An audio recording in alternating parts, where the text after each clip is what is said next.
तो सांग मैंने सबुटाके मैं कहीदिए जरीब केते प्रकार कहीं यही सब जरीब भितर आमर गोटे प्रकार जरीब केवल मापर प्रयोग होता है किंतु आपण जानिबा दरकार जे जरीब केते प्रकार कहीं जदि आपण कोठी माप करुथिबे बहुत भिड़ भितर आपण जणे केही जदि पचारि दिए सर ये जो जरीब को जरीब रे आपण माप करछंती कि ये जरीब केते प्रकार तो आपण जानिथिले सिना कहिबे जदि न कहि पारले तो कौन हम लोक मैंने कहे कि सार कही पारना आउ एत भिड़ भितर आपण को भाया फिल हम आप बुझीपार तो से जान नियंतु जरीब केते प्रकार तो जरीब हूँ आमर 5 प्रकार कौन कौन ना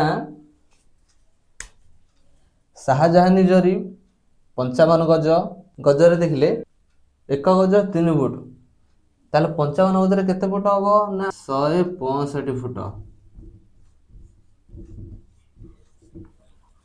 2 रे फरुखाबादी जरीब जहाँ 52.5 गजर 3 रे सहारनपुरी जरीब 49.5 गजर तापर फतेहीपुरी जरीब 44 गज गंटरी जरीब जहाँ 22 गज फुटर देखिले केते हबो ना आपको सेमती 22 इंटू 3 कर दिंतु कहीं गोटे गजर 3 फुट 22 इंटू 3 हेले 66 आमर ये जीव 66 फुट तो ये सांग मैंने देखु सबुठ बड़ जरीब हूँ आमर यही जरीबटी किए ना शाहजहानी जरीब जहाँ 55 गजर आउ सबुठ छोट जरीब किए ना गंटरी जरीब जहाँ 22 गजर होता है ये जो गंटरी जरीबटा आप देखुना यही गंटरी जरीबटी अमीन मैंने मापरे व्यवहार करथांती एवं यही गंटरी जरीबटी मापरे अमीन मानू साहाय्य करथाए तो यही गंटरी जरीब मापरे अमीन मानू किभली भाव में साहाय्य करथाए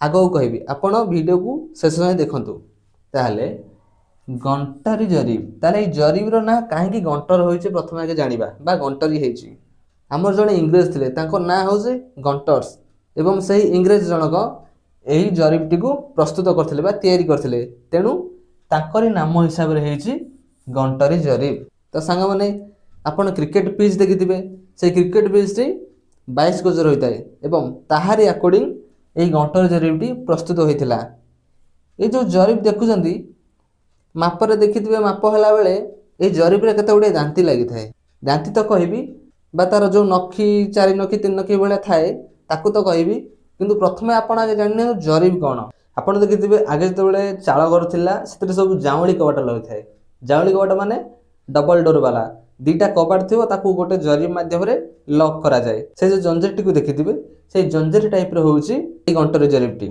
तो ए गंटरी जरीब को धीरे तैयारी एवं इतरे कौन कौन थाए चलते देखीदबा ना ये गंटरी जरीब रे 100टी कड़ी थाए एवं यह लुहारे तैयारी होता है कड़ी माने कौन ना चलते आगे जानीदबा गंटरी जरीबटी कौन ताले आमर गोटे जरीब होउची गोटे जरीब आमर 100 कड़ी बा गोटे जरीब रे आमर 100टी कड़ी थाए केते कड़ी ना 100 कड़ी जदि गजरे देखिबा केते गज थिबो ना 22 गज 22 गज कहीं ना गंटरी जरीबटा आमर 22 गजर तेबे फुटरे देखिले केते हबो ना 66 फुट ठीक सेमिति जदि इंचरे देखिबा केते हबो 792 इंच मीटर रे केते हबो ना 20.12 मीटर ठीक सेमिति जदि ताको हम हाथ रे देखिबा हबो केते ना 44 हाथ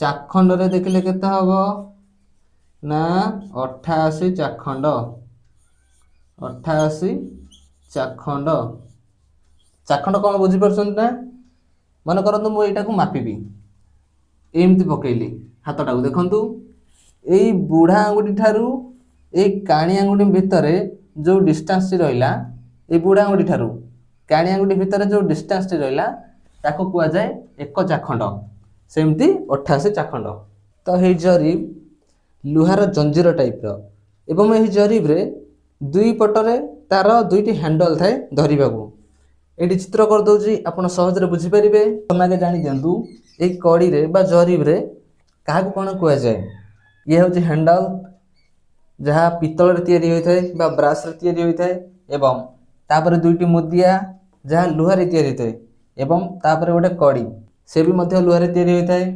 ତାପରେ 3ଟି ମୁଦିଆ, ପୁଣି କଡ଼ି, ପୁଣି 3ଟି ମୁଦିଆ, ତାପରେ କଡ଼ି, ଏମିତି ଭାବରେ ବଢ଼ି ସେପଟ ହ୍ୟାଣ୍ଡଲ ଯାକେ 100 କଡ଼ି ଚାଲିବ।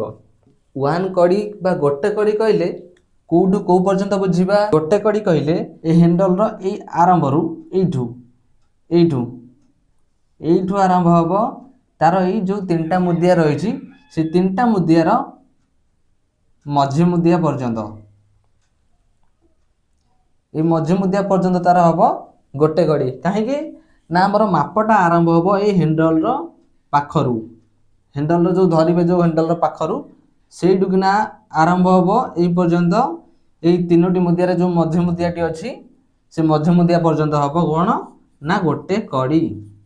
ଠିକ୍ ସେମିତି ଏ ମଝି ମୁଦିଆରୁ ଏ ମଝି ମୁଦିଆ ପର୍ଯ୍ୟନ୍ତ ହବ କେତେ କଡ଼ି ନା 2 କଡ଼ି। 2 କଡ଼ି ପୁଣି ସେମିତି ଏ ମଝି ମୁଦିଆ ପାଖରୁ ଏ ମଝି ମୁଦିଆ ପର୍ଯ୍ୟନ୍ତ ହବ କେତେ ନା 3 କଡ଼ି। ବୁଝିପାରିଲେ? এইଭଳି ଭାବରେ ବଢ଼ି ଚାଲିବ। ଏଇ ମୁଦିଆ ଠାରୁ ହ୍ୟାଣ୍ଡଲର ଏଇ ସାଇଡ୍ ପର୍ଯ୍ୟନ୍ତ ହବ, ଏଇ ସାଇଡ୍ ପର୍ଯ୍ୟନ୍ତ ହବ କେତେ କଡ଼ି ନା 100 କଡ଼ି। ଏଇଠି ଦେଖନ୍ତୁ, ଏଠି 3ଟି ମୁଦିଆ ଦେଇଥିବା ବେଳେ ଏଠି 2ଟି ମୁଦିଆ ଦେଇଛି। କାହିଁକି ଦେଇଛି ନା ଏଇ ଯୋଉ ହ୍ୟାଣ୍ଡଲଟି ରହିଲା କଡ଼ି ସାଙ୍ଗରେ ତା ଡିଷ୍ଟାନ୍ସଟି ମିଶାଗଲା, କଡ଼ି ସହିତ ହ୍ୟାଣ୍ଡଲର ଡିଷ୍ଟାନ୍ସକୁ ମିଶା ହେଇକି ଗୋଟେ କଡ଼ି କରାଗଲା। ସେଥିପାଇଁ ଏଠି 2ଟା କଡ଼ି ଦେଇଛି ଏବଂ ତାର ମାପଟି ଆରମ୍ଭ ହବ ଏଇ ଆରମ୍ଭରୁ ବା ହ୍ୟାଣ୍ଡଲର ପାଖରୁ ଆରମ୍ଭ ହବ। ବୁଝିପାରିଲେ? ଆପଣ ଏବେ ଜାଣିଗଲେ ଗୋଟେ ଜରିରେ କେତେ କଡ଼ି, କେତେ ଫୁଟ, ଗଜ, ମିଟରରେ ଆପଣ ଜାଣିଗଲେ। ଆପଣ ଏବେ ଆରାମସେ ବାହାର କରିଦେଇ ପାରିବେ ଗୋଟେ କଡ଼ିର ମୂଲ୍ୟ କେତେ ବା କେତେ ଫୁଟ ବା କେତେ ଗଜ ବା କେତେ ଇଞ୍ଚ ବାହାର କରିଦେଇ ପାରିବେ। ଆରେ ଭାଇ ଆରାମସେ ବାହାର କରିଦେଇ ପାରିବେ। ଅତଏବ ଯଦି 100 କଡ଼ି = 66 ଫୁଟ,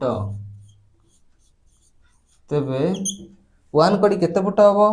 ଭାଗ କରିଦେବା ତାକୁ ନା 1 କଡ଼ି ହେଇଯିବ କେତେ ନା 66/100। ସିମ୍ପଲ ଜିନିଷ ଭାଇ। ଦେଖ ଗୋଟେ କଡ଼ିଟା ବାହାରିବାକୁ ହେଲେ ଆମକୁ 66କୁ 100ରେ ଭାଗ କରିବାକୁ ପଡ଼ିବ। କେତେ ହବ ନା ହେଇଯିବ 0.66 ଫୁଟ। ବାହାର କରିଦେଇ ପାରିବେ ଏମିତି ଆରାମସେ। ସେମିତି ଯଦି ଆମେ ଇଞ୍ଚରେ ଦେଖିବା ତାହେଲେ କ'ଣ ହବ? କେତେ ଇଞ୍ଚ ହବ?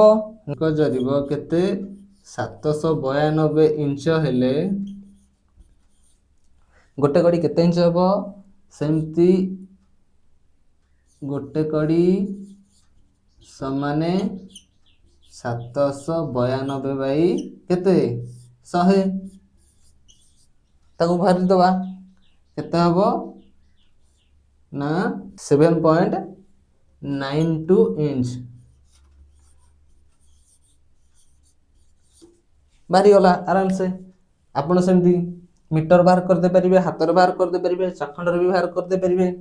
ଆପଣଙ୍କୁ ଗୋଟେ କଡ଼ିର ମୂଲ୍ୟ ମିଟରରେ, ଫୁଟରେ, ଗଜରେ, ଇଞ୍ଚରେ ନିହାତି ଭାବରେ ଜାଣିବାକୁ ପଡ଼ିବ। ଯଦି ଆକୁ ନ ଜାଣିବେ ଆପଣ ମାପ କରିପାରିବେ ନାହିଁ, କିମ୍ବା ଆକୁ ଯଦି ଆପଣ ନ ଜାଣିବେ ଅମିନଙ୍କର ମାପକୁ ବି ଆପଣ ଧରିପାରିବେ ନାହିଁ। ବୁଝିହେଲା? ଏବେ ଦେଖିବା ଦାନ୍ତୀ କ'ଣ।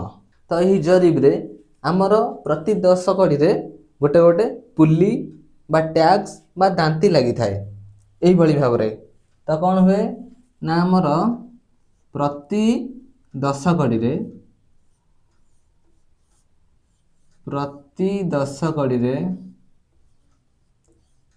ଗୋଟେ ଗୋଟେ ପୁଲି ଲାଗିଥାଏ ବା ଟ୍ୟାକ୍ସ ଲାଗିଥାଏ। 10 କଡ଼ିରେ ଏକ ଦାନ୍ତୀ ବାଲା ଏଇଭଳି ଗୋଟେ କଡ଼ି ବାଲା ଲାଗିଥିବ।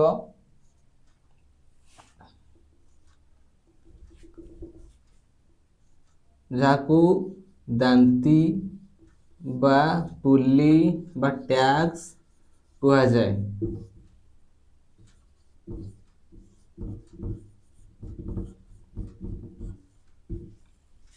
ସେମିତି 20 କଡ଼ିରେ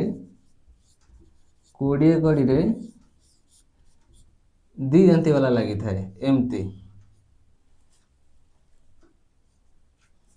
2 ଦାନ୍ତୀ ବାଲା ଟ୍ୟାକ୍ସ ଲାଗିଥାଏ। ସେମିତି 30 କଡ଼ିରେ 30 କଡ଼ରେ ଲାଗିଥାଏ 3 ଦାନ୍ତି ବାଲା, ଏମିତି 3 ଦାନ୍ତି ବାଲା ଲାଗିଥାଏ। 40 କଡ଼ିରେ 4 ଦାନ୍ତି ବାଲା ଏମିତି ଲାଗିଥିବ। ଆଉ 50 କଡ଼ିରେ ଲାଗିଥିବ ଏମିତି ଗୋଲ ପୁଲି, ଏମିତି ଗୋଟେ ଗୋଲ ପୁଲି ଲାଗିଥିବ, ବୁଝିହେଲା। ଏବଂ 60 କଡ଼ିରେ କାହିଁକି ଲାଗିନି? ମାପ ସହଜ ହେବା ପାଇଁ ଦି ପଟେ ହ୍ୟାଣ୍ଡଲ ରଖାଯାଇଥାଏ ଏବଂ ଦି ପଟେ କ'ଣ ଥାଏ ନା 10ରୁ 40 କଡ଼ି ପର୍ଯ୍ୟନ୍ତ ଥାଏ। ଏପଟେ ଦେଖନ୍ତୁ, ଏପଟେ 10, 20, 30, 40, ଏପଟେ ବି ଅଛି 10, 20, 30, 40, ଏମିତି ଅଛି। କାହିଁକି ନା ମାପରେ ସହଜ ହେବା ପାଇଁ। ଯଦି ଗୋଟେ ପଟୁ ଆମେ ଜରିବର ମାପ କରିଥାନ୍ତେ ତାହେଲେ କ'ଣ ହେଉଥାନ୍ତା ନା, ମନେ କରନ୍ତୁ ଅମିନ ଏଇପଟୁ ମାପି ମାପି ଆସିଲେ, ଏ ପର୍ଯ୍ୟନ୍ତ ମାପି ମାପି ଆସିଲେ ଏଇଠିକି, ମନେ କରନ୍ତୁ ଏଠି କୌଣସି ବଶତଃ ଭୁଲ ମାପ ବାହାରିଲା, ପୁଣି କ'ଣ କରିବେ? ମନେକର ଏପଟୁ ମାପି ମାପି ସେପଟକୁ ଯିବେ, ତାହେଲେ କ'ଣ ହେବ? ଏଇପଟ ଲୋକକୁ ପୁଣି ଏପଟକୁ ଆସିବାକୁ ପଡ଼ିବ, ପୁଣି ଏପଟ ଲୋକକୁ ସେପଟକୁ ଯିବାକୁ ପଡ଼ିବ। ଯେଉଁ ଲୋକଟି ଆରମ୍ଭରେ ହ୍ୟାଣ୍ଡେଲ ଧରିଥିବ ସେଇ ଲୋକଟି ଯଦି ଏପଟେ ରହିବ, ସେପଟେ ରହିବ, ସବୁଠି ଆରମ୍ଭରେ ଧରିବ, ସେ ଲୋକକୁ ପରିଶ୍ରମ ପଡ଼ିବ, ତାପରେ ସେ ଲୋକ ବହୁତ ବିରକ୍ତ ହେବ। ସେଥିପାଇଁ କ'ଣ ହେଇଛି, ଜରିଟିକୁ ଦି ପଟୁ ଭାବରେ 10, 20, 30, 40 ରଖାଯାଇଛି ପୁଲି। ତାମାନେ ଏଠି ଆମେ କହିପାରିବା ଏପଟୁ ମାପି ମାପି ଆସିଲା ବେଳେ 40 କଡ଼ିକୁ କ'ଣ କହିଦେଇପାରିବା ନା 60, 30 କଡ଼ିକୁ ଆମେ କରିଦେଇପାରିବା 70, 20 କଡ଼ିକୁ ଆମେ କହିଦେଇପାରିବା 80 କଡ଼ି ଏବଂ 10 କଡ଼ିକୁ ଆମେ କହିଦେଇପାରିବା 90 କଡ଼ି। କାହିଁକି କହିଦେଇପାରିବା ନା ସେପଟୁ ମାପି ଆସିଲେ। ଠିକ୍ ସେମିତି ଏପଟୁ ଯଦି ଆମେ ମାପି ମାପି ଯିବା, ଏ 4 ଦାନ୍ତିକୁ ଆମେ କହିଦେଇପାରିବା 60, ଏ 3 ଦାନ୍ତିକୁ କହିପାରିବା ଆମେ 70, ଏ 2 ଦାନ୍ତିକୁ କହିଦେଇପାରିବା ଆମେ 80, ଏ 1 ଦାନ୍ତିକୁ କହିଦେଇପାରିବା ଆମେ 90 ଏବଂ ହ୍ୟାଣ୍ଡେଲକୁ କହିବା ଆମେ 100। ବୁଝିପାରିଲେ? ଆଶା କରୁଛି ବୁଝିପାରିଥିବେ ଏବଂ ଯେଉଁଠି ନ ବୁଝିପାରିଲେ କମେଣ୍ଟରେ ପଚାରି ପାରିବେ।